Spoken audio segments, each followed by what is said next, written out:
La vie sur Terre n'est pas du tout simple. Si cela fait quelque temps que vous êtes dans ce monde, vous avez dû réaliser que vivre sur Terre, ce n'est pas quelque chose de facile, ce n'est pas quelque chose de simple.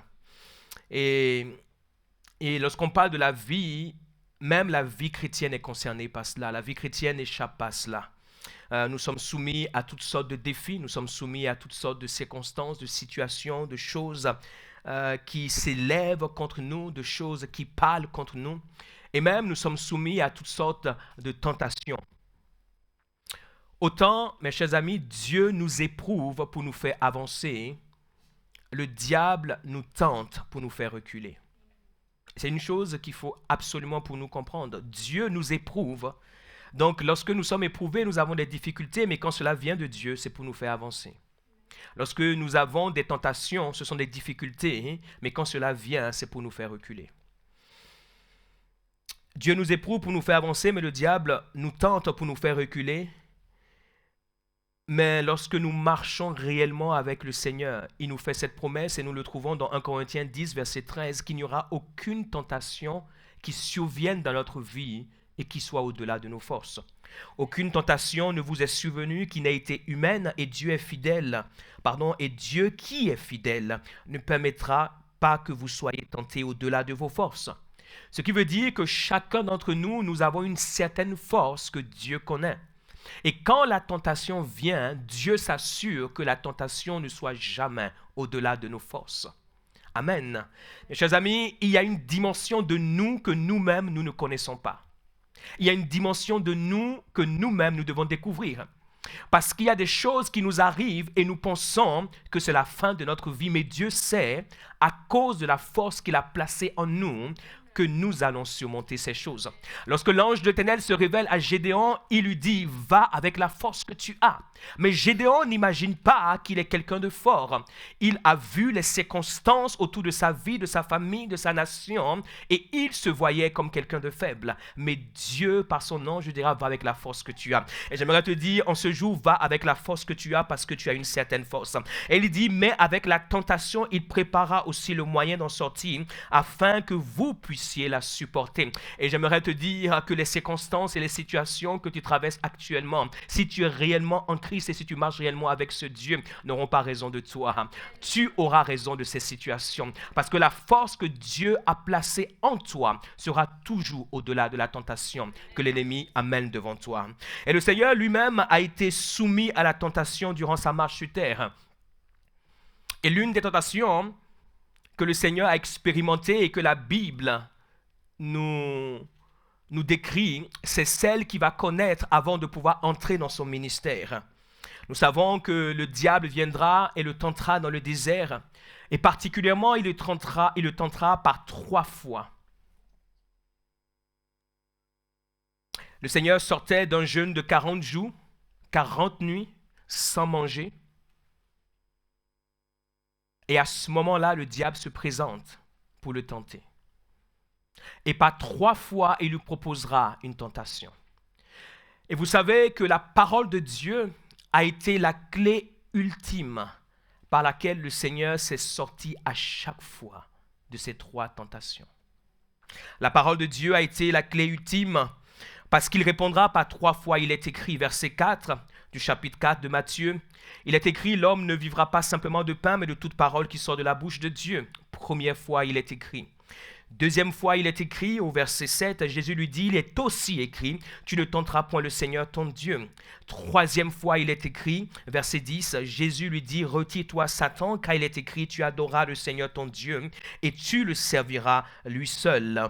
Au bout de ces 3 tentations, à chaque fois que le Seigneur répondra, il est écrit, le diable décidera de pouvoir le laisser. Verset 11. Alors le diable le laissa, et voici des anges vinrent auprès de Jésus et le servaient. Le diable ne nous laissera pas tranquilles parce que nous prions juste, comme bon nous semble, mes chers amis. Mais le diable nous laissera tranquilles lorsque nous prierons et que notre prière sera la parole de Dieu. Le diable ne nous laissera pas tranquilles simplement parce que nous avons une certaine interprétation de la circonstance, de la situation, de ce par quoi nous passons et nous faisons certaines prières. Mais le diable nous laissera tranquilles lorsqu'il verra qu'il y a une certaine résistance et que cette résistance a la forme de la parole de Dieu. Si le diable n'a pas eu peur de pouvoir tenter le Seigneur Jésus-Christ, écoutez bien ceci, qui l'a créé, mes chers amis, ce n'est pas de nous dont il aura peur. Et ce n'est pas parce que nous allons à l'église, pas parce que nous professons le nom de Jésus-Christ. S'il y a une chose que nous devons apprendre par rapport au diable, c'est que le diable est tellement impoli qu'il n'a d'égard pour personne. Je vous assure, si vous ne le saviez pas, sachez que le diable est impoli. Vous savez, les gens impolis n'ont pas de manière. S'il n'a pas eu peur de tenter celui qui l'a créé, ce n'est pas les créatures de celui qui l'a créé qui ne tentera pas. Mais pas 3 fois. Le Seigneur ne lui a pas posé la question, Satan, pourquoi tu me tentes? C'est son boulot, c'est son job, c'est son travail. Et tant qu'il sera sur terre, il le fera et je vous assure, il le fait très bien, à merveille, avec perfection. C'est la seule chose qu'il fait parfaitement. Mentir et tenter. Et d'ailleurs, sa tentation, c'est un mensonge. Mais pas 3 fois, le Seigneur lui dira, il est écrit. Maintenant, j'aimerais que nous puissions embarquer dans un voyage de la redécouverte de la parole de Dieu parce que le Seigneur a tenu devant le diable avec « il est écrit ». Ce qui veut dire que si nous devons tenir devant le diable, c'est parce que nous savons ce qui est écrit. Si tu ne sais pas ce qui est écrit, le diable écrira l'histoire qu'il a envie d'écrire pour toi. Si tu ne sais pas ce qui est écrit, le diable t'amènera à vivre l'histoire qu'il a envie que tu vives. Mes chers amis, lorsque nous entrons dans ce monde, des fois dans nos familles, il y a des histoires qui sont écrites. Mais lorsque nous savons ce qui est écrit par Dieu, nous pouvons changer cette histoire.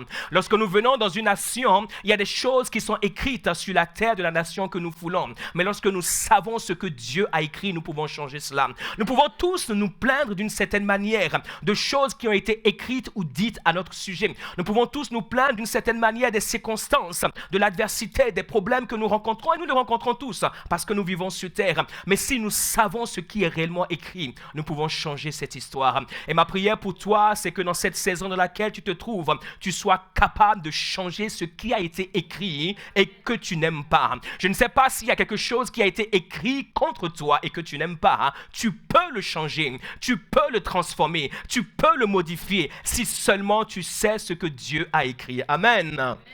Pose la question à ton voisin, est-ce que tu sais ce que Dieu a écrit pour toi?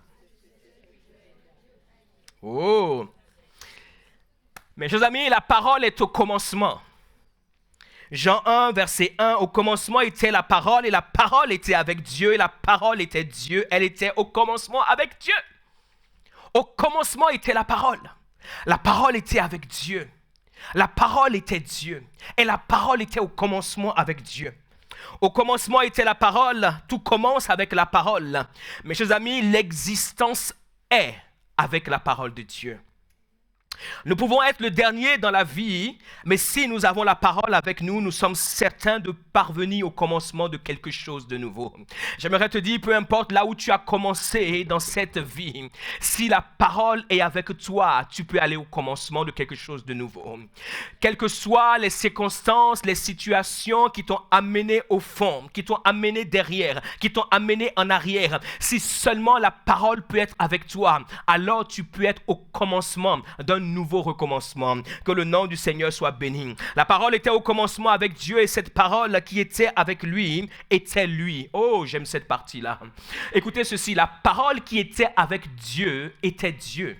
La parole qui est avec Dieu est Dieu. Ce n'est pas quelque chose à côté de Dieu.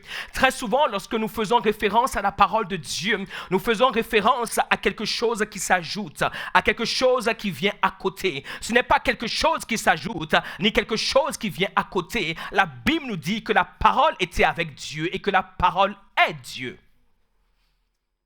Avons-nous la révélation que la parole est réellement Dieu? Et quand vous regardez dans ce texte de Jean 1, vous constaterez avec moi, si vous avez bien regardé, que la parole qui est écrite ici est écrite en majuscule, en tout cas avec un P majuscule. Et Dieu nous montre clairement que la parole dont il est question, ce n'est pas une parole qui a été dite, c'est une parole qui est. Cette parole est divine. Et en l'occurrence, cette parole est le Seigneur lui-même. C'est l'apôtre Jean qui nous rapporte cela dans Jean. Mais maintenant, allons au commencement de toutes choses dans le livre de la Genèse. La Bible nous dit dans Genèse 1, verset 1, la Bible dit au commencement. Dans la Genèse, le premier mot qui est utilisé, c'est au commencement. C'est très intéressant dans la vie de savoir ce qui est au commencement. Parce que lorsque nous prenons le train en marche, nous pouvons perdre de vue ce qui est au commencement. La Bible nous dit au commencement, Dieu créa les cieux et la terre était informe et vide. Il y avait des ténèbres à la surface de l'abîme et l'Esprit de Dieu se mouvait au-dessus des eaux. Dieu dit que la lumière soit et la lumière fut. Malgré l'informité de la terre, Dieu, qui est la parole, a commencé à se manifester. Et ce qui était informe a commencé par prendre place. C'est pour cela que je nous pose réellement la question de savoir, est-ce que nous avons la révélation de la parole de Dieu? L'une des choses que j'ai constatées dans ma vie et dans ma petite expérience d'enfant de Dieu, de chrétien, de serviteur de Dieu, c'est que comme Marthe, beaucoup de chrétiens sont dispersés, sont occupés à beaucoup de choses. Ils sont occupés à beaucoup de choses, excités à beaucoup de choses, même des bonnes choses chrétiennes. Mais le Seigneur dira, ta sœur Marie a choisi la bonne part. La bonne part, c'était de pouvoir s'asseoir au pied du Seigneur et de pouvoir recevoir la parole. Pourquoi? Parce que la parole est au commencement de toutes choses. Si tu n'as pas la parole, tu n'es pas qualifié pour pouvoir tenir face à l'ennemi. Si tu n'as pas la parole, tu n'es pas qualifié pour pouvoir être embarqué dans le voyage que Dieu a prévu pour toi concernant ta destinée. Tu as besoin de la parole. Écoutez ceci, Dieu lui-même a été confronté à une terre informe, à une terre vide. À combien plus forte raison chacun d'entre nous. Mais lorsque Dieu est arrivé face à la terre informe, face à la terre vide, écoutez bien ceci, je vais revenir dessus plus tard. L'Esprit de Dieu était là, mais l'Esprit de Dieu ne pouvait rien faire. Écoutez bien ceci, l'Esprit de Dieu se mouvait. Il y a une différence entre se mouvoir et se manifester. Les deux commencent par M, mais ce n'est pas la même chose. L'Esprit se mouvait, mais l'Esprit ne pouvait pas se manifester. Jusqu'à ce que la parole puisse lui donner forme. L'Esprit de Dieu prend forme lorsque la parole de Dieu est manifestée. La parole est une personne, la parole n'est pas une chose. Et est-ce que nous sommes réellement conscients de cette vérité? La parole est le Seigneur Jésus-Christ lui-même qui s'est fait chair. Le Seigneur Jésus-Christ est l'incarnation de la parole. Et c'est pour cela, tout ce qu'il faisait sur cette terre en étant la parole a produit un résultat probant et un résultat qui existe encore jusqu'à ce jour. Tout ce que nous avons lu et que nous lisons dans la Bible au sujet du Seigneur, tout ce que nous avons lu qu'il a fait, tout ce que nous avons entendu qu'il veut faire, le Seigneur désire encore le faire avec chacun d'entre nous, si seulement nous pouvons nous aligner avec la parole. Au commencement était la parole était avec Dieu, la parole était avec Dieu. Genèse 1, au commencement, Dieu créa. Comment? Il dira que la lumière soit et la lumière fut. Pourquoi? Parce que la lumière n'était pas. L'informité de notre vie, les absences qu'il y a dans nos vies ne peuvent jamais être les prétextes pour justifier pourquoi nous n'allons pas émerger? L'informité de notre vie doit être l'occasion pour nous d'expérimenter le Dieu qui amène à l'existence ce qui n'existe pas. Les circonstances et les difficultés de nos vies doivent être l'opportunité pour nous de pouvoir expérimenter ce Dieu glorieux et ce Dieu puissant. Et c'est ce que j'aimerais t'encourager à vivre.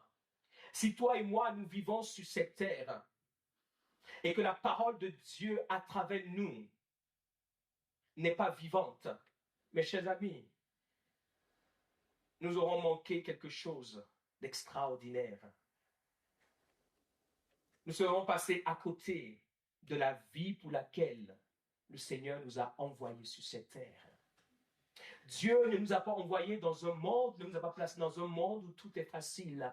Dieu nous a placés dans un monde où il veut nous utiliser pour pouvoir changer le statu quo.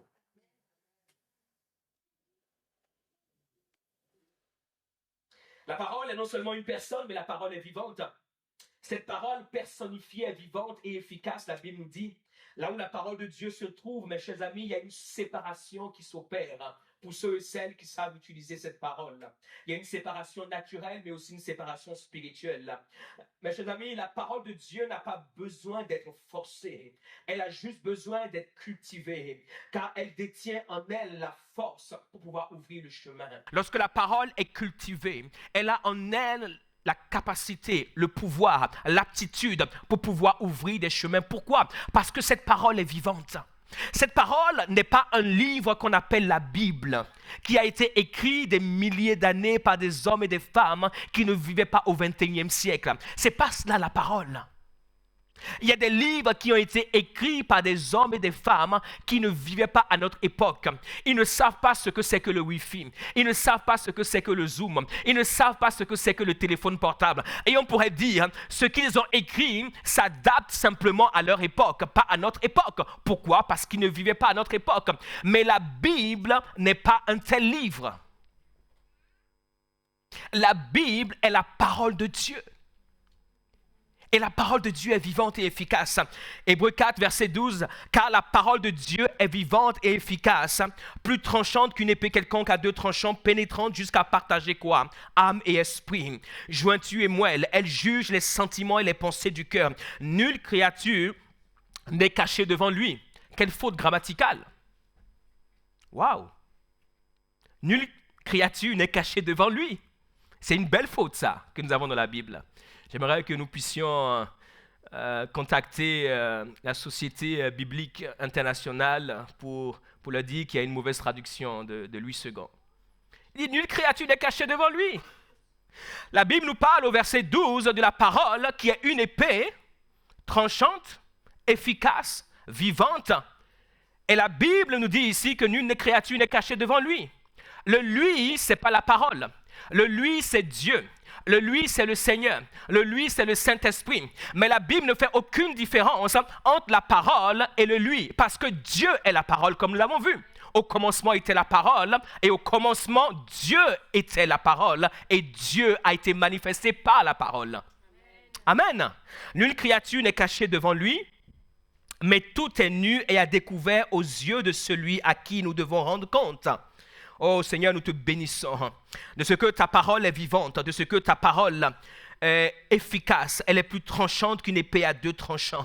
Il y a une histoire extraordinaire que nous trouvons dans Luc 19, vous la connaissez, c'est l'histoire de Zachée. Cet homme était un homme de petite taille, mais cet homme, c'était un collecteur d'impôts qui prenait l'argent des autres et surtout qui ne rendait pas à Rome tout ce qu'il devait rendre, il gardait une partie. Et la Bible nous dit que cet homme voulait rencontrer le Seigneur. Comme il était de petite taille, il montera sur un sycomore parce qu'il savait que Jésus devait passer par là. Et quand le Seigneur arrive près de ce sycomore, il lève la tête et lui dit, Zachée, à toi de descendre, car il faut que je mange chez toi.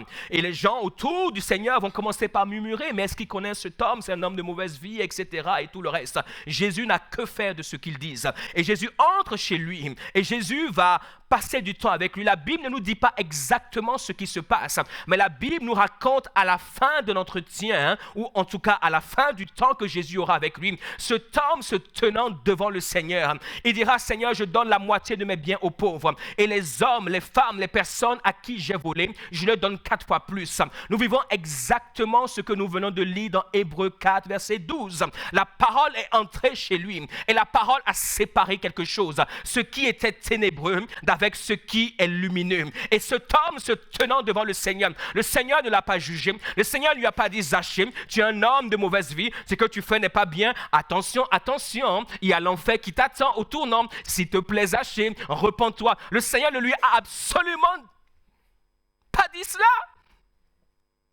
Il est juste entré chez lui, il lui a dit quoi? Je veux juste manger avec toi. Et lorsqu'il est arrivé, parce qu'il est la parole, Zachée s'est tenu devant le Seigneur. Quelque chose s'est passé en lui. La parole de Dieu est vivante et efficace. Et je crois qu'il est temps pour nous que nous puissions revenir à la parole. Il y a beaucoup de choses que nous enseignons. Il y a beaucoup de choses que nous fabriquons. Il y a beaucoup de choses que nous essayons de pouvoir créer par nous-mêmes. Mais laissons la parole prendre vie en nous. Et la parole qui est vivante et qui est efficace fera le travail.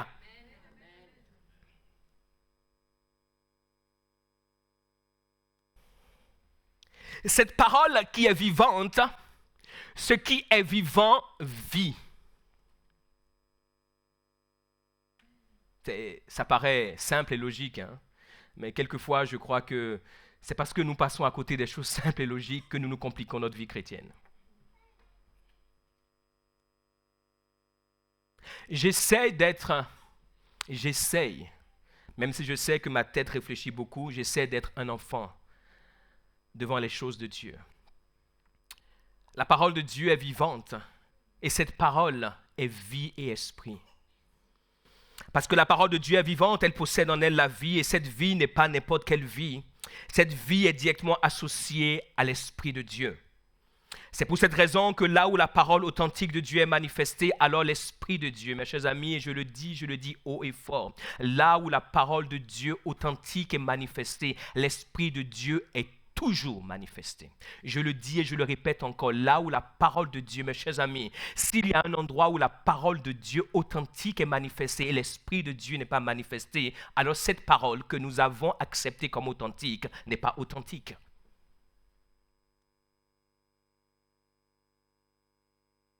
La parole est personnifiée à travers Christ.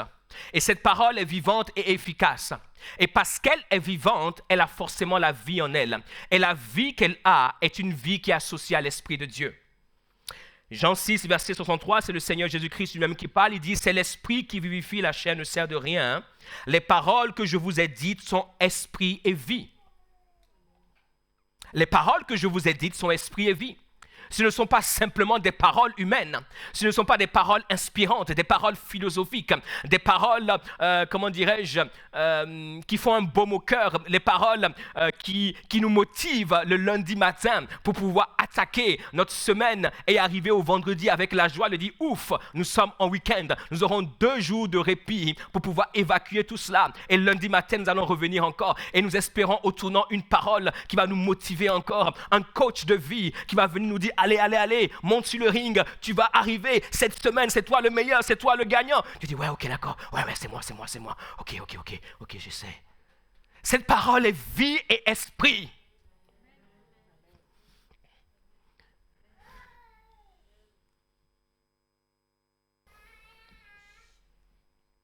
Parce que la parole de Dieu est esprit et vie, alors il nous est impossible de posséder la vie de la parole sans avoir l'esprit de la parole. Il nous est impossible de posséder la vie de la parole sans avoir l'esprit de la parole. Et de même, il nous est impossible de connaître l'esprit de la parole sans marcher dans la vie de la parole. Il dit, les paroles que je suis en train de vous dire, ce n'est pas juste des paroles d'inspiration. Ce n'est pas des paroles d'encouragement. Ce n'est pas des paroles qui viennent te donner, une tape sur l'épaule. Allez, ça va se faire, hein, on va y arriver, hein, tu vas y arriver, t'inquiète pas. Il dit, ces paroles sont vie et esprit. Dans la parole de Dieu, il y a l'esprit de Dieu et il y a la vie. Trop souvent, nous nous sommes habitués à rechercher la vie à travers des choses que nous faisons. Même dans notre vie chrétienne, nous essayons de faire certaines choses par nous-mêmes pour pouvoir créer une vie. Mes chers amis, la vie, elle est là, dans la parole que Dieu nous a donnée, que Dieu nous a laissée. Alors que le diable, l'amenait sur le chemin de la destruction à travers ces 3 tentations. Il est allé chercher dans la parole de Dieu la vie à laquelle il s'est opposé à l'ennemi par 3 fois. Et la Bible déclare que le diable l'a laissé. Et la question que j'aimerais nous poser, quel est ce diable qui ne veut pas nous laisser? Et pourquoi il ne veut pas nous laisser? Est-ce que nous lui avons réellement opposé la parole de Dieu? Pas notre parole, pas toi, pas moi, parce que nous sommes incapables de quoi que ce soit. Même Dieu lui-même, devant cette terre informe et vide, n'a pas dit Dieu a dit. Il n'a pas dit Dieu a dit. Il n'a pas dit Dieu a dit.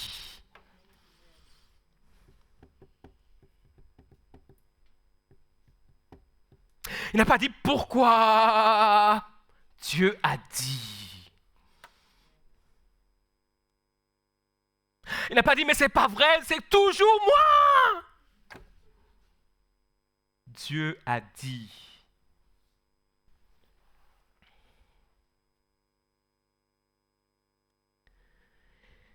Face à la dureté du message qu'il le partageait, plusieurs de ses disciples vont l'abandonner et il se retourne vers les 12 qui sont avec lui. Nous trouvons toujours cela dans Jean 6, versets 67-68. Et il leur demande, mais vous aussi, vous ne voulez pas partir? Et alors Pierre va prendre la parole et il lui dira, Seigneur, à qui irons-nous? Car nous connaissons, nous savons, nous avons la révélation que c'est toi qui as les paroles de la vie éternelle. Waouh! Donc quand le Seigneur déclare que les paroles qu'il dit sont esprit et vie, mes chers amis, ces paroles sont puissantes. Ce sont des paroles de la vie éternelle. Mes chers amis, ce livre que nous considérons être la Bible, être la parole de Dieu, c'est le livre qui t'amènera au ciel. C'est le livre qui te fera entrer dans la vie éternelle. Nous n'entrons pas dans la vie éternelle par nos efforts. Nous n'entrons pas dans la vie éternelle par nos capacités, par nos aptitudes. N'entrons pas dans la vie éternelle parce que nous essayons de pouvoir vivre la vie chrétienne. Nous entrons dans la vie éternelle parce que nous sommes portés par la parole de la vie éternelle. Et la Bible est la parole de la vie éternelle. Malgré ce que notre société dit aujourd'hui, malgré ce que les lois de ce monde dictent aujourd'hui, mes chers amis, si vous êtes de Dieu, j'ai un rappel à nous faire aujourd'hui, c'est que les paroles de la vie éternelle sont éternelles. Quoi qu'il arrive, quoi qu'il se passe, tu peux choisir ce que tu veux, mais moi j'ai choisi pour moi, pour ma maison, pour ma vie, pour ma destinée, de croire dans la Bible et d'y croire, et d'y croire, et d'y croire.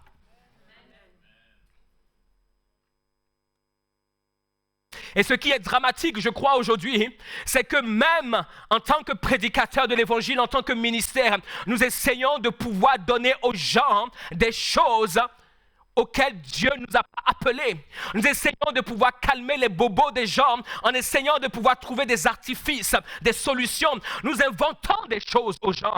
Nous disons des choses aux gens pour pouvoir, je ne sais pas, les influencer, les inspirer et nous éloignons de la parole de Dieu. Et aujourd'hui, tout le monde se justifie en disant il faut être moderne. Moderne de quoi? Moderne de qui? Il dit les paroles que je vous dis sont vie et esprit, elles sont éternelles. Ce qui est éternel ne change pas. Ce qui est éternel ne s'accommode pas du temps, des circonstances, des situations, ne s'accommode pas de l'époque, ne s'accommode pas de la saison, ne s'accommode pas parce que je suis dans une société soi-disant occidentale, alors je fais comme cela. Je suis dans une société non occidentale, pour ne pas employer un autre mot, je fais comme cela.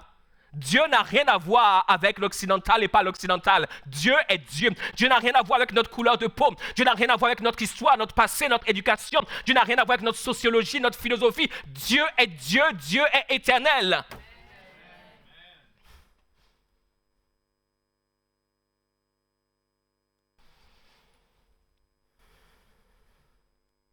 La parole est lumière. Ce qui est extraordinaire, c'est que dans la parole de Dieu, il y a une lumière.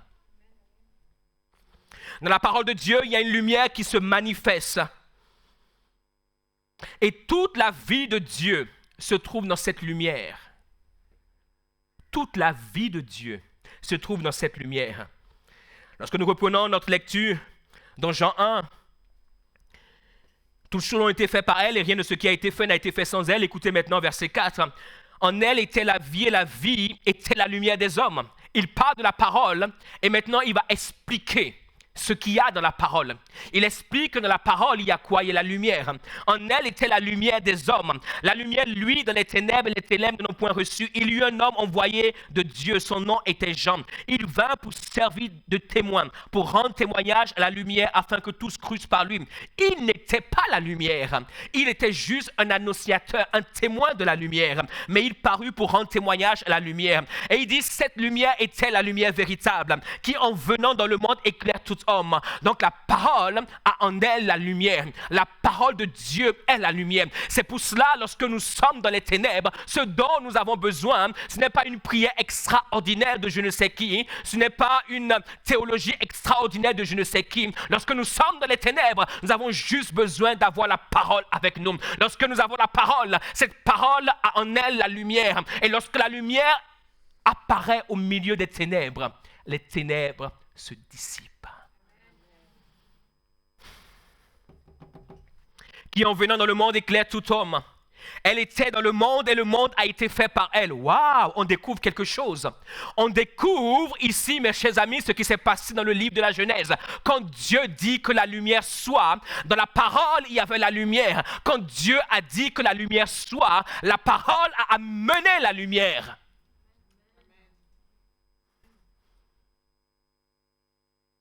Quelles sont les ténèbres que nous vivons?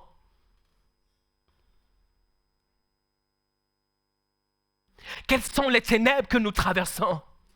Quelles sont les ténèbres dans lesquelles l'ennemi nous amène? Et pourquoi pensons-nous que nous n'avons aucune issue alors qu'il nous a laissé la parole qui est la lumière? La Bible nous dit,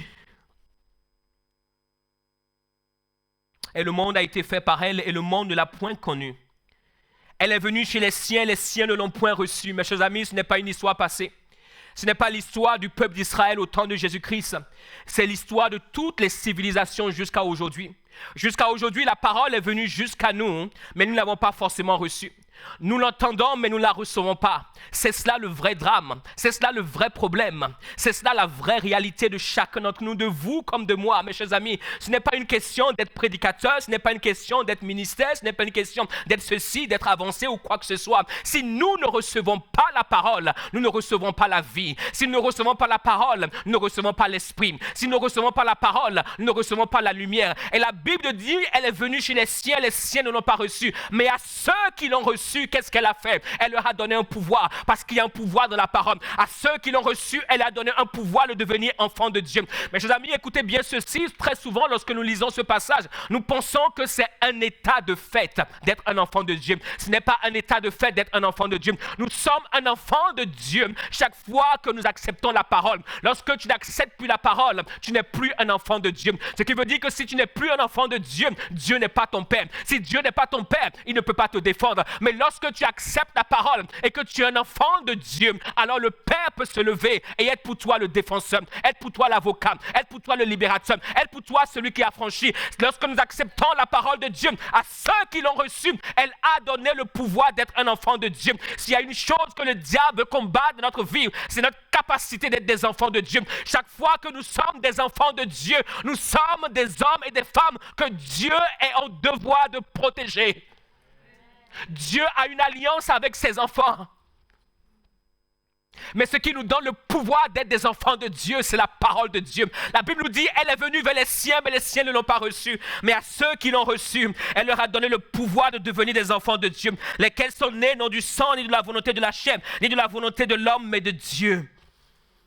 Et la parole habitait parmi nous, pleine de grâce et de vérité. Et nous avons contemplé sa gloire, une gloire comme la gloire du Fils unique venant du Père. Dans cette parole, il y a la lumière parce qu'il y a la gloire. Amen. La parole de Dieu, la parole authentique, amène une lumière dans notre vie. Lorsque nous recevons la parole, et j'insiste dessus, nous sommes des enfants de Dieu. Et Dieu dira quelque chose, par exemple, il dit, si mauvais que vous êtes en tant qu'humain, vous savez être de bons parents, vous savez donner de bonnes choses à vos enfants, alors à combien plus forte raison, moi qui suis parfait. Le Père a un engagement qui doit tenir vis-à-vis de ses enfants. Ne vivons pas comme si nous n'avons pas un Père. J'aimerais nous rappeler que nous avons un Père et que ce Père a un engagement vis-à-vis de chacun d'entre nous.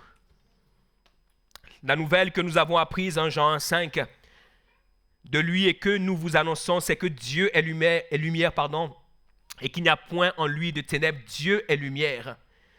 Le psaume 119, verset 105, un verset que j'aime beaucoup, il dit « Ta parole est une lampe à mes pieds et une lumière sur mon sentier. » Ta parole est une lampe à mes pieds. Pourquoi? Parce que dans la parole de Dieu, il y a la lumière. Ta parole est une lampe à mes pieds et une lumière sur mon sentier. La lumière, bien sûr, est opposée aux ténèbres. Lorsque la parole vient à nous, elle éclaire nos vies et nous ne marchons plus dans les ténèbres. Ceux et celles qui disent avoir rencontré la parole de Dieu et aiment encore les ténèbres, mes chers amis, se séduisent eux-mêmes. Nous ne pouvons pas avoir rencontré la parole de Dieu et ne pas avoir été exposés à la lumière de Dieu au point d'aimer les ténèbres. Ce n'est pas possible. Et nous en arrivons même à un point où nous excusons.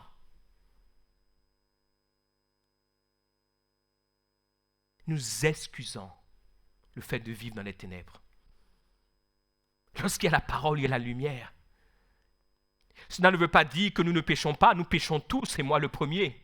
Mais chaque fois que je viens à la parole, que la parole vient à moi, elle doit m'éclairer sur mes ténèbres. Elle doit m'éclairer sur mes péchés, afin que je les laisse de côté, pour que la parole, à travers la lumière, vive. Et l'un des signes visibles que la lumière et la parole sont en nous, mes chers amis, Dieu est tellement pratique, c'est l'amour que nous avons les uns pour les autres, malgré nos imperfections. L'apôtre Jean dit dans 1 Jean 2, verset 9, « Celui qui dit qu'il est dans la lumière », ça veut dire quoi? Celui qui dit qu'il est dans la parole de Dieu. Celui qui dit qu'il a connu Dieu et qui est son frère est encore dans les ténèbres. Elle lui dit quoi? Encore dans les ténèbres. Celui qui aime son frère demeure dans la lumière. Pourquoi? Parce que la parole de Dieu, lorsqu'elle vient à nous, elle nous éclaire sur qui nous sommes. Et lorsqu'elle t'éclaire sur qui tu es, et que tu découvres qui tu es, et que tu découvres d'où Dieu t'a pris, tu n'as même plus l'audace de pouvoir juger celui qui est comme toi.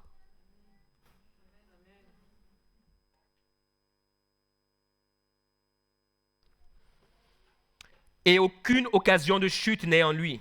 Mais celui qui est son frère est dans les ténèbres. Il marche dans les ténèbres. Et il ne sait où il va parce que les ténèbres ont aveuglé ses yeux. Elle lui dit, celui qui est son frère est dans les ténèbres. Ces hommes avaient quelque chose que nous devons retrouver. Ces hommes prêchaient la parole de Dieu telle qu'elle est. Il n'y avait pas de troisième voie. Soit la parole est là, et Christ est là, et la vie est là, et l'esprit est là, et la lumière est là. Soit la parole n'est pas là. Mais la parole, comme on dit chez moi, nyama, nyama, nyama, nyama, nyama, c'est pas bon.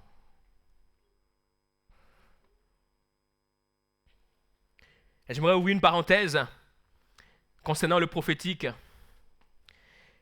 L'une des dimensions de la parole prophétique, mes chers amis, c'est de pouvoir nous éclairer sur les intentions de Dieu à notre égard.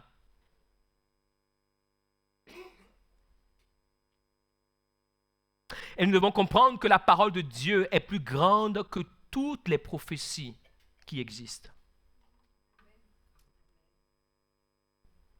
J'aurais espéré un meilleur amen de votre part, mais ce n'est pas bien grave. Mes chers amis, la parole de Dieu est plus grande que toutes les prophéties que nous pouvons espérer. Aujourd'hui, nous vivons dans une dispensation du prophétique et c'est normal lorsque vous regardez les temps et que vous comprenez les temps. Hein, nous sommes de la fin des temps et c'est normal. Mais ce qui est dommage, c'est qu'aujourd'hui, nous courons plus après les prophètes et la prophétie qu'après la parole de Dieu. Et c'est absolument dangereux et extrêmement dangereux. Bien sûr, certains, vous pouvez vous dire, mais il se tire une balle dans les pieds, il est prophète et il dit ça. Oui, oui. Je ne me tire pas une balle dans les pieds, mes chers amis, il faut bien comprendre l'ordre des choses.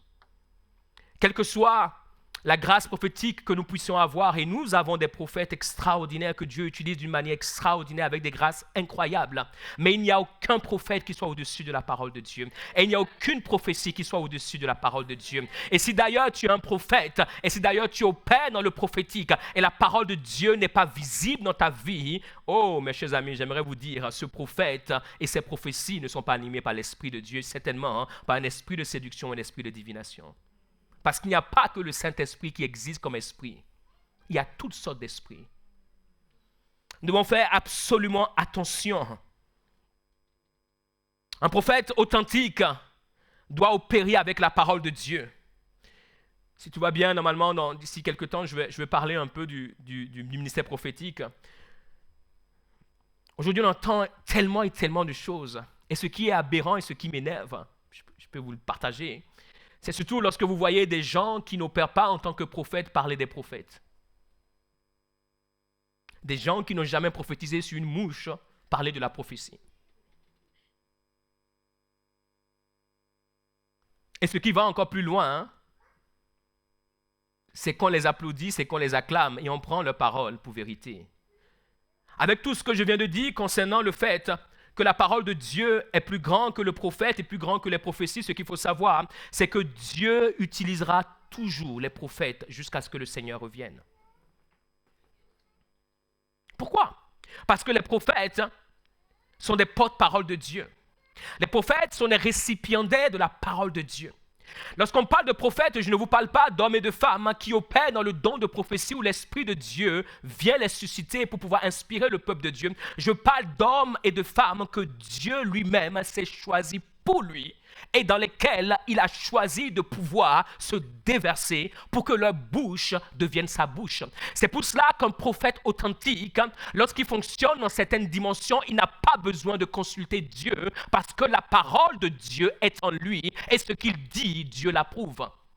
Et c'est pour cela que la plupart des gens, par exemple, lorsqu'on prend ce verset dans 2 Chroniques 20:20, c'est pas la peine de le prendre, lorsque le roi Josaphat déclare au peuple, il dit « Croyez en Dieu et vous serez affermis ». On pourrait décrire le mot « affermi » comme « salut, vous serez sauvés », etc. Et il dit « Croyez en ces prophètes et vous réussirez ou vous prospérez ». Les gens ne comprennent pas. Et les gens se disent aujourd'hui, moi, on n'a pas besoin des prophètes pour pouvoir prospérer. Ce qu'il faut comprendre à travers ce verset, c'est que « Croyez en Dieu, vous serez affermis ». Notre affermissement, notre fondation, notre enracinement dépend de Dieu. Notre vie et notre éternité dépendent de Dieu. Mais lorsque Dieu se choisit des prophètes, qu'est-ce que Dieu fait? Dieu choisit de pouvoir se transporter en eux en étant la parole. Ce qui veut dire que la parole que ces hommes, que ces femmes disent est la parole de Dieu pour nous, à ce moment-là, le réma. Et cette parole, puisqu'elle est divine, puisqu'elle vient de Dieu, elle te permet de pouvoir réussir, elle te permet de pouvoir prospérer, elle te permet de pouvoir voir des percées extraordinaires. C'est pour cela qu'il pouvait dire, croyez en Dieu, vous serez affermis. Notre affermissement, notre commencement, notre début est bâti en Dieu. Et Dieu choisit néanmoins des hommes et des femmes, aussi faibles qu'ils soient, pour se transporter en eux, afin que lorsqu'il parle, sa parole en eux devienne la parole pour nous. Et c'est pour cela, si tu vois un prophète authentique et qui te parle de la part de Dieu, que tu le crois ou que tu ne le crois pas, Dieu honorera sa parole. Mais malgré tout cela, aucun prophète n'est au-dessus de la parole de Dieu. Et c'est pour cela qu'il commencera en disant, croyez en Dieu, vous serez affermis. Et croyez en ses prophètes, vous réussirez. Et c'est la raison pour laquelle, je ne vais pas aller trop loin sur le futur message que je ferai, il y a des hommes et des femmes, écoutez ceci, qui réussiront, qui prospéreront, parce qu'ils ont cru dans les prophètes, mais ils ne seront pas affermis, ils passeront leur éternité loin de Dieu. Je ferme la parenthèse, watch out. Lorsque Saul de Tarse rencontre le Seigneur sur le chemin de Damas, il vit quelque chose d'extraordinaire. Du ciel, il y a une lumière qui resplendit. Et de cette lumière, une voix se manifeste. Pourquoi? Parce que la parole est la lumière. Il est ébloui. Ceux qui sont autour de lui entendent la parole, mais ils ne voient pas la lumière. Relisez bien votre texte dans Acte 9. Ceux qui sont autour de lui entendent la voix, mais ils ne voient pas la lumière. Et de cette lumière, une voix se fait entendre et cette voix dit, lorsqu'il posera la question, qui es-tu Seigneur? C'est pour cela, lorsque tu es exposé, lorsque je suis exposé, lorsque nous sommes exposés à la parole, la question de savoir, est-ce que c'est Dieu, est-ce que ce n'est pas Dieu, la question ne se pose pas. La parole se suffit à elle-même. La parole se prouve à elle-même. La parole te convainc toi-même. Tu n'es pas dans le flou lorsque tu es exposé à la parole authentique. Tu n'es pas dans la confusion. Cette parole se fait connaître à toi. Il dit, Seigneur, est-ce bien toi? Il dit, oui, c'est moi Jésus. Tu ne peux pas t'opposer à moi. Et de cette parole, cette lumière va l'éblouir et va l'arrêter. Et cette lumière, écoutez ceci, Saul de Tarse était un homme engagé. Il était tellement engagé qu'il pensait faire ce qui était juste à ses yeux, alors qu'il était dans les ténèbres. C'est pour ça que lorsque Christ se révèle à lui comme la parole, mais dans cette parole, la lumière de Dieu vient et la lumière l'éclaire. Et pendant les 3 jours, il restera à Damas. Il va vivre une transformation extraordinaire. Et cet homme, écoutez bien ceci, au bout du 3e jour, lorsqu'il sort des ténèbres, il devient un apôtre extraordinaire.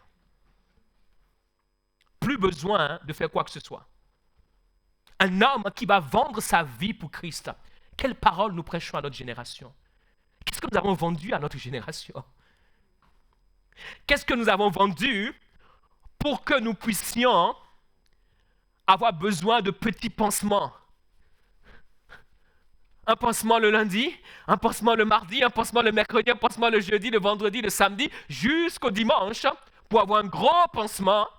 Et après, dans la semaine, on espère qu'à un cas que nous allons sortir. Qu'est-ce que nous avons vendu? Revenons à la parole, mes chers amis. Je nous en prie, revenons à la parole. Nous n'avons rien d'autre à créer. Nous n'avons rien d'autre à donner. Nous n'avons rien d'autre à inventer. Le Seigneur ne nous a pas appelés pour être des inventeurs. Il nous a appelés pour être des hommes et des femmes qui marchent dans ce qu'il a déjà fait, dans ce qu'il a déjà déclaré. Et sa parole est suffisante. Amen. Cette parole est créatrice. La parole de Dieu est créatrice. Nous vivons dans une génération, pour moi, qui spirituellement est faible parce que nous avons mis de côté la parole. Et je crois que si nous revenons à la parole, oh, je vous assure, nous allons voir des hommes et des femmes qui vont se lever par l'Esprit de Dieu et accomplir des choses extraordinaires. Et je crois que tu fais partie de cette génération-là. Je crois que tu fais partie de ces hommes, oh, et de ces femmes que Dieu va utiliser si seulement tu peux décider de pouvoir t'associer à nouveau avec la parole de Dieu. Oh, nous faisons partie, vous m'avez entendu dire plus d'une fois, oh, d'une génération où nous écoutons beaucoup la parole de Dieu, mais nous méditons peu la parole de Dieu, et c'est catastrophique. Évitez-moi de faire le texte. Non, pas le texte, le test. T-E-S-T. Évitez-moi, s'il vous plaît. Dites, pasteur, ne fais pas le test.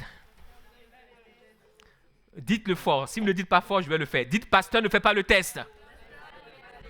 Nous vivons dans une génération où nous écoutons beaucoup la parole et où nous ne méditons pas la parole. Vous voulez savoir c'est quoi le test?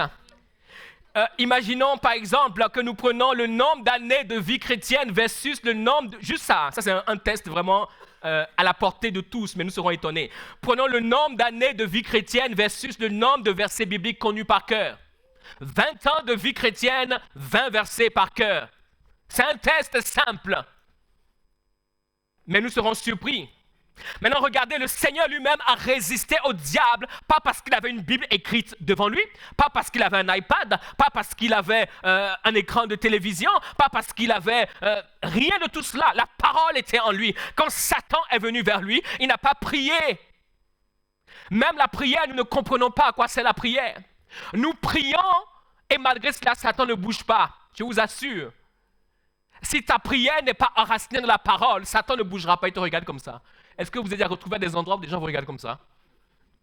Malgré tout ce que tu fais, ils regardent comme ça. Il ne bouge pas. Il dit, pardon, tu parles à qui? Ah ok, d'accord. Bah, tu peux parler à celui qui est derrière, c'est pas moi que tu parles.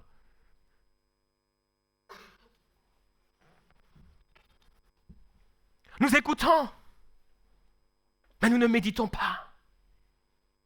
La parole n'est pas en nous.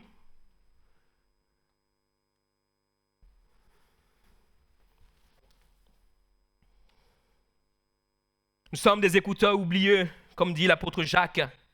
C'est pourquoi, rejetant toute souillure et tout excès de malice, recevez avec douceur la parole qui a été plantée en vous. Jacques 1, verset 21, il dit « Recevez la parole qui a été plantée en vous ». La parole n'est pas faite pour être écoutée. C'est une erreur de notre génération, c'est une hérésie. Je vous assure, ce qui se passe aujourd'hui, si au regard de l'Esprit de Dieu, vous pouvez comprendre ce qui se passe, le diable est content, il applaudit.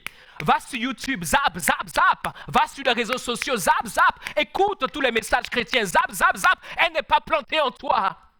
Pour que quelque chose soit planté, tu dois prendre la pelle, tu dois faire un effort, tu dois creuser, tu dois creuser, tu dois creuser. Mais toi, tu es là, tu regardes, tu zappes, tu applaudis. Oh, le suivant, oh, le suivant, oh, le suivant. Et Satan dit, continue à zapper, zappe encore, zappe encore. Tu écoutes la parole, mais elle n'est pas plantée en toi. Et quand les problèmes viennent, j'arrive pour les problèmes tout à l'heure, on finit le verset. Il dit, qui a été planté en vous et qui peut faire quoi? Qui peut sauver vos âmes. C'est la parole qui est plantée en nous qui nous sauve. Notre âme n'est pas sauvée parce que nous écoutons la parole, parce que ça fait 10 ans que tu as entendu des prédications. Ça fait 50 ans que tu as été sur YouTube, tu connais tous les prédicateurs du monde entier, les messages qu'ils prêchent, les messages qui ne prêchent pas, ceux qu'ils disent, ceux qui ne disent pas. Non, c'est parce que la parole est plantée en toi. C'est celle-là qui sauve ton âme. Au jour de la détresse, et tu auras un jour de la détresse, ce n'est pas une fausse prophétie, ne dis pas au nom de Jésus, elle n'arrivera pas, elle arrivera. Parce que la Bible dit pour sauver nos âmes. Après avoir prêché la parole, je serai confronté moi-même à mes propres challenges. Et je ne dirai pas, Seigneur, souviens-toi du message que j'ai prêché tel dimanche. Par ce message, je me déclare dans le nom puissant de Jésus, Yeshua HaMashiach, qui a créé le ciel et la terre. À cause de la prédication que j'ai faite en 2022, je suis libre. Il a dit, ok, très bien. Ça ne marche pas comme ça. Mettez en pratique la parole et ne vous bornez pas à l'écouter. Je ne sais pas comment ça peut être plus clair, ça peut pas être plus clair. Il dit, ne vous bornez pas à l'écouter. Ne vous bornez pas à zapper, mettez en pratique. Plantez-la en vous. Laissez-la germer, laissez-la grandir. En vous trompant vous-même par de faux raisonnements. Et j'arriverai tout à l'heure où Dieu m'a dit, on ne se rend pas compte de ce qui se passe, de la catastrophe humaine, spirituelle, naturelle, extra-spirituelle dans laquelle nous vivons aujourd'hui dans notre génération.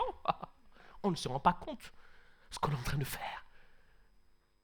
On se borne de l'écouter. Elle n'est pas plantée en nous. Car si quelqu'un écoute la parole et ne la met pas en pratique, il est quoi? Il est semblable à un homme qui regarde dans un miroir son visage naturel et qui, après s'être regardé, s'en va et oublie aussitôt qui il était. Je ne sais pas comment appeler ça, mais je vous laisserai. Moi, j'ai ma petite idée, mais je vous laisserai. Un homme qui se regarde dans le miroir et puis quand il quitte le miroir, il a oublié qui il est. C'est ce que nous sommes. C'est un homme qui est confus. C'est un homme qui est perdu. C'est un homme qui ne sait plus où il habite. C'est un homme qui n'a plus de repères. C'est un homme qui croit ce que Dieu lui a dit et qui croit finalement ce que Dieu ne lui a pas dit. C'est quelqu'un qui est perdu. Et le Seigneur nous dit, lorsque la parole n'est pas plantée en nous, nous sommes perdus.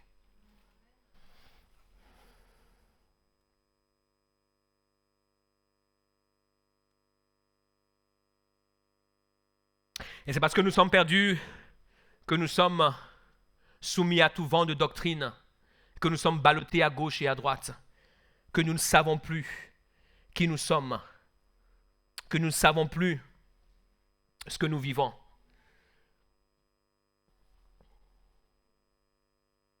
Et lorsque le diable nous amène sur le ring des problèmes, lorsque le diable nous amène sur le ring des problèmes, à ce moment-là, tu essaies de pouvoir appeler le ciel et tu essaies de pouvoir faire le numéro d'urgence. Mais tu ne connais pas le numéro. Parce que le numéro d'urgence, c'est le verset. Attendez, c'est quoi déjà? Et ça vous est déjà arrivé de faire un numéro et ça fait bip. Tu as fait le numéro, mais ça fait bip, bip, bip, bip, bip, bip, bip, bip, bip. Ça s'arrête. C'est un numéro non attribué. Tu essaies de pouvoir appeler le verset non attribué. Quand tu es sur le ring. Et quand nous avons essayé d'appeler le ciel, que le ciel ne répond pas, alors nous essayons d'appeler notre pasteur. Et si le pasteur n'a pas compris ce qui se passe, écoutez ceci, si le pasteur n'a pas compris ce qui se passe, il va amplifier, écoutez bien, il va amplifier votre confusion. Vous savez pourquoi? Écoutez bien. Si le pasteur n'a pas compris ce qui se passe, il va amplifier votre confusion. Vous savez ce qu'il va faire? Il va prier pour vous. Mais en priant pour vous, il vous donne quoi? Une expectative. Une espérance que Dieu va faire quelque chose. Mais comme Dieu est logique, mais Dieu ne fera rien. Et donc, votre frustration va se décupler et votre confusion va s'accroître. Et finalement, votre découragement vous embrassera. Et vous partirez avec. Pourquoi? Parce que Dieu a besoin de la parole plantée en toi. Lorsque tu es amené sur le ring où l'ennemi est en train de confronter ta vie, où l'ennemi commence par te donner des coups, tu dois rendre des coups. Tu dois savoir qu'il est écrit, je suis un enfant de Dieu. Tu dois savoir qu'il est écrit, qu'il a fait la promesse d'être avec moi. Ésaïe 55, il a dit, même si les montagnes chancellent, il a dit, même si les collines chancellent, je serai avec toi, parce que mon alliance de paix sera avec toi. Philippiens 4,13, je puis tout par Christ qui me fortifie, même si aujourd'hui je ne vois rien, même si aujourd'hui je ne sens rien. Comme je disais tout à l'heure, ce chant est super, mais j'aimerais te dire, il y a plein de fois dans notre vie où tu ne sens rien, tu ne sentiras rien. Tu ne sentiras même pas un frisson, à moins qu'on mette la clim très fort. Tu ne sentiras absolument rien. Mais tu dois savoir que quoi qu'il arrive, quoi qu'il se passe, il a fait la promesse d'être avec moi. Que je le sente, que je le vois, que je le ressente, que je l'entende. Peu importe ce qui se passe. Sa parole dit, je serai avec toi. Il dit dans le livre du prophète Ésaïe, quand tu traverseras les grandes eaux, elles ne te submergeront point. Quand tu passeras par le feu, il ne te consumera pas. C'est pour cela que Shadrach, Meshach, Abednego, ils savaient cela, même si cela n'avait pas encore été écrit. Et ils sont allés en chantant joyeux dans la fournaise. Et la Bible déclare que le roi Nebuchadnezzar a regardé et il s'est dit, mais ce n'est pas 3 personnes qu'on a mis là. Mais ce qu'ils n'avaient pas compris, c'est qu'ils avaient la parole avec eux. Oh, ils avaient la parole avec eux. Et la parole s'est manifestée au milieu de la fournaise. Et le 4e homme, oh, j'aimerais nous dire, nous ne sommes pas les premières personnes sur cette terre à avoir des problèmes. Arrêtons de pleurer comme si nous sommes les premiers nés avec les problèmes. Il y a des gens qui ont eu des problèmes avant nous. Il y a des gens qui ont eu des plus grands problèmes que nous. Il y a des gens qui ont vécu des situations plus dramatiques, plus souffrantes que nous. Et ces gens nous ont démontré avec la parole de Dieu qu'il est possible de changer l'histoire. Avec la parole de Dieu, qu'il est possible de changer nos circonstances. Avec la parole de Dieu, il est possible de renverser le cours de l'histoire. Et j'aimerais t'inviter à être inspiré par ces hommes. Oh, j'arrive à la fin. La parole est guérissante. Je n'aurai pas le temps de pouvoir tout dire. Oh, Seigneur Jésus-Christ. Il envoya sa parole dans le psaume 107, verset 20. Il envoya sa parole et la parole est guérie et il retira de la fosse. Il envoya sa parole. Ce qui est magnifique, excellent avec la parole, c'est que la parole est esprit. Elle n'a pas besoin d'un train, d'un avion pour la transporter. La parole est esprit et vie. Il envoya sa parole et sa parole les guérit. La Bible nous dit dans Jean 4, verset 46, il retourna donc à Cana en Galilée où il avait changé l'eau en vin.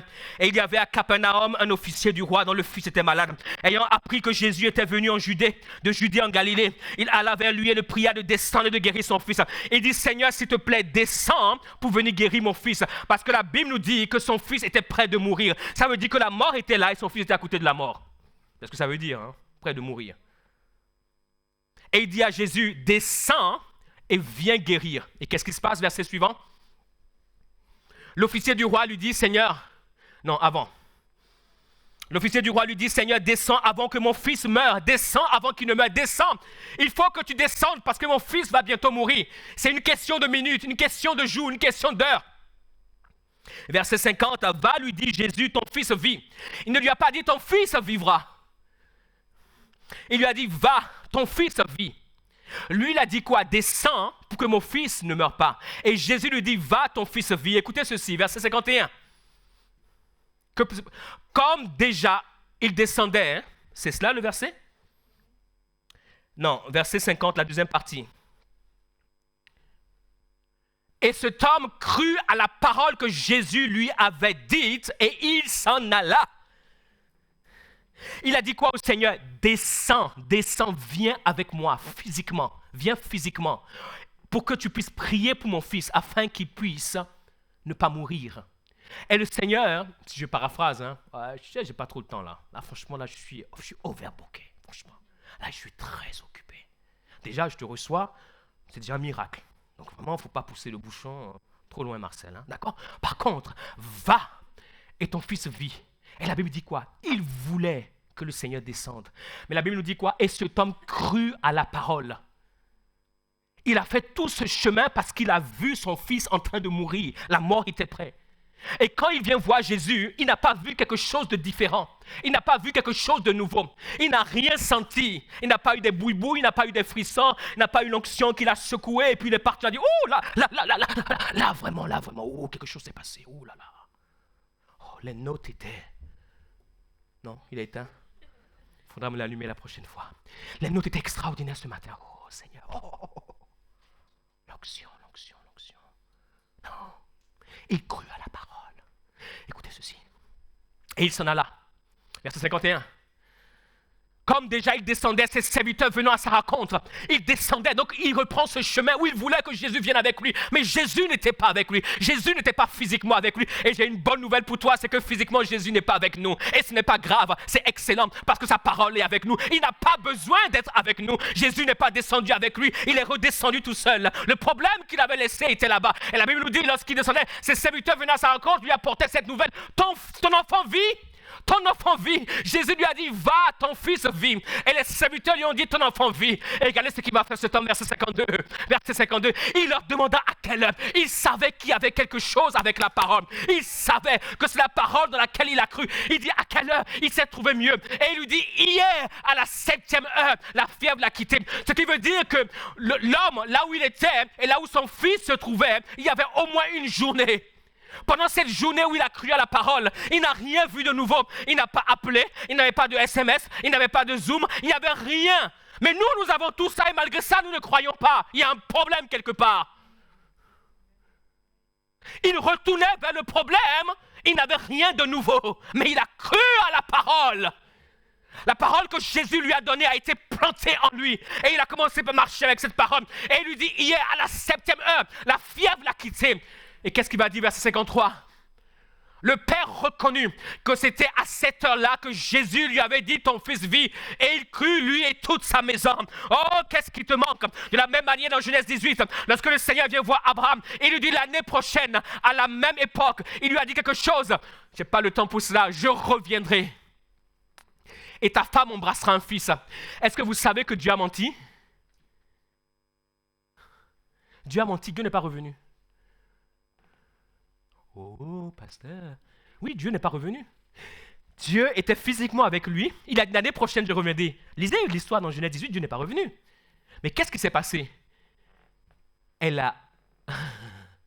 s'est retrouvée enceinte et elle a enfanté. Ça veut dire que Dieu est revenu.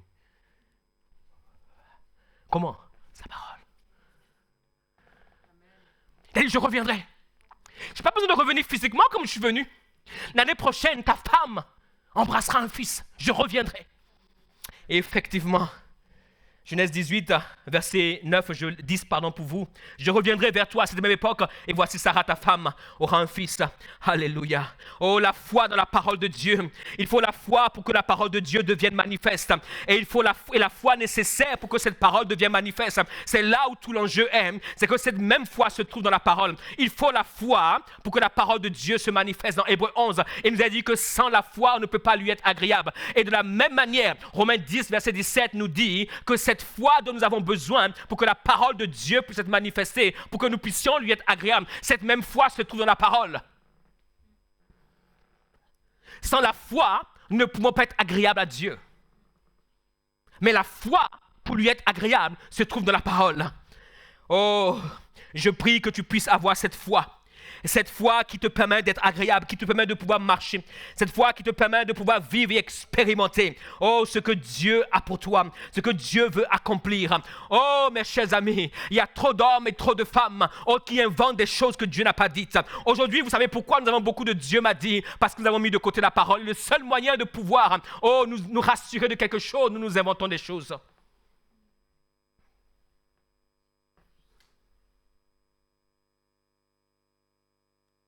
Si nous vivons avec la parole de la Genèse à l'Apocalypse, je vous assure, vous allez voir des prophètes authentiques accomplir des choses extraordinaires. Même sans dire Dieu m'a dit. Pourquoi? Parce que la parole qui est plantée en eux va produire quelque chose. La parole qui est plantée en eux va produire du résultat. La parole qui est plantée en eux va accomplir des choses extraordinaires. La parole qui est plantée en eux va leur permettre de pouvoir vivre Dieu d'une manière extraordinaire. Il est temps pour nous de pouvoir revenir à cette parole. Il est temps pour nous de pouvoir marcher dans cette parole. Il est temps pour nous de pouvoir vivre cette parole. Il est temps pour nous de pouvoir revenir aux sources de la parole où Dieu va nous former, où Dieu va nous modeler, où Dieu va nous permettre d'être pour notre génération des hommes et des femmes authentiques, des hommes et des femmes véridiques, des hommes et des femmes qui vont être habités par la parole qui a été plantée en eux. Mes chers amis, il est temps pour nous que dans notre génération, des hommes et des femmes puissent vivre la parole. Je ne ferai pas le test, mais j'aimerais te dire, si la parole n'est pas plantée en toi, Dieu ne peut rien pour toi. Dieu s'accorde avec sa parole. Assieds-toi, médite la parole, écris la parole, apprends les versets de la parole et face à tes circonstances, parle la parole. Il y a quelques mois en arrière, nous avons eu le Big Challenge. Vous savez, toutes ces choses que nous faisons, ce n'est pas pour avoir le buzz. Vous savez, moi, je ne vis pas dans le buzz. Le buzz, je m'en fous complètement. Ce n'est pas pour avoir le buzz. Mes chers amis, c'est pour pouvoir nous aider. Ce Big Challenge où chaque semaine, il y a un verset qui était fait. Et merci vraiment, Valentine. En plus, ce jour est un jour spécial pour toi. C'est ton anniversaire. Gloire à Dieu. Alléluia. Merci pour ce travail. Merci pour tout cela. C'était pour que nous puissions apprendre des versets. En 52 semaines de l'année, avoir 52 versets. Pour certains, depuis 20 ans de leur vie chrétienne, 15 ans, 10 ans de leur vie chrétienne, ils connaissaient à peine 5 versets. Le challenge, c'était ça. J'espère que ça vous a aidé. Parce que face à vos problèmes, face à vos difficultés, c'est la parole. Face à mes propres problèmes, mes propres difficultés, c'est la parole. Est-ce que vous pensez que le diable ne va pas me tenter? Bien sûr qu'il vient me tenter. Et d'ailleurs, je pense que si parmi nous, il y a quelqu'un qui va tenter plus, c'est moi. Pourquoi? Parce que s'il arrive à me faire tomber, c'est qu'il nous fait tous tomber. Ah oui, quelque part. Si l'église destinée, on n'en parle plus. Si je dis demain l'église destinée, allez, on met une croix dessus. C'est la raison pour laquelle nous sommes retrouvés ici.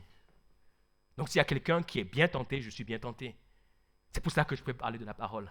Et c'est pour cela que j'aimerais vous encourager à ne pas être de ceux et celles qui écoutent la parole, mais ceux et celles qui méditent et qui apprennent la parole. Que le nom de notre Dieu soit glorifié. J'aimerais que nous puissions acclamer la parole de Dieu. Nous espérons que vous avez été édifiés et inspirés par cet enseignement. Nous vous invitons à continuer à nous suivre via nos réseaux sociaux. Si vous le souhaitez, vous avez la possibilité de soutenir notre vision de former des disciples authentiques à travers nos liens PayPal, Helloasso et RIB. Nous nous réjouissons aussi à l'idée de vous accueillir lors de nos célébrations hebdomadaires dont les horaires sont indiqués sur nos pages Instagram et Facebook. Demeurez abondamment bénis